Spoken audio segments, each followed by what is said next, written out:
All right, here we go. Slowly getting there. We're well over 150 hours into it now.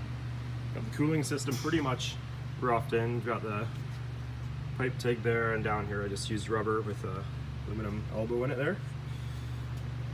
Slowly getting there. There is 2 ECUs, so we got a little ambitious at first and cut the OE ECU out, thinking that everything was working inside, and then to our surprise, it'll start, but you have no gauges because we didn't think that one through. I did tuck most of the wiring harness for the engine in here. I'm not crazy about the heater system, but being in Canada, if you don't have a heater, it kind of eliminates spring and fall driving. So we're probably gonna have to keep that. I gotta remount this back up here, but anyway. I have the nitrous system in there. Purges come out up here. I'm gonna paint these little guys black there on each side. Got the coilovers in it now. See here, the big greasy wing on her. Actually, it's not sitting all the way down right now, but it is. It does sit pretty low. I'm gonna probably keep it right around where it is now with the lift on it. But yeah, there is the LS. I used a 411 ECU. Kind of like what you'd find in a early 2000s Corvette, like an LS1. I guess, yeah, the trucks had them too, actually. Anyway, that is that. Coilovers are in. The giant wing, because who doesn't? Look at this. Who doesn't love that? I'm all over it. I feel like I'm 18 again.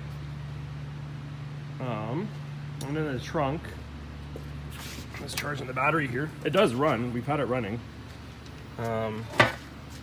Just got the nitrous bottles mounted next to the battery here.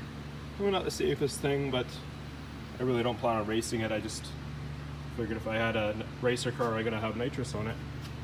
But that is the latest update of where we're at here. Oh, and we've got the secure over here. Again, to go with my racer build. Gotta have the hood pins. Have to have the hood pins. Gotta decide what color I'm gonna paint this thing yet too. It's gotta be done. But that is her. And going under the car, you can see the rod. We had to build a rod support for it. Oh, there's that coolant elbow I was talking about there. Sway bar still has to go back in it here. And the torsion support has to go across here still. It's lying on the floor over here. The headers we've kind of had to tweak a few times.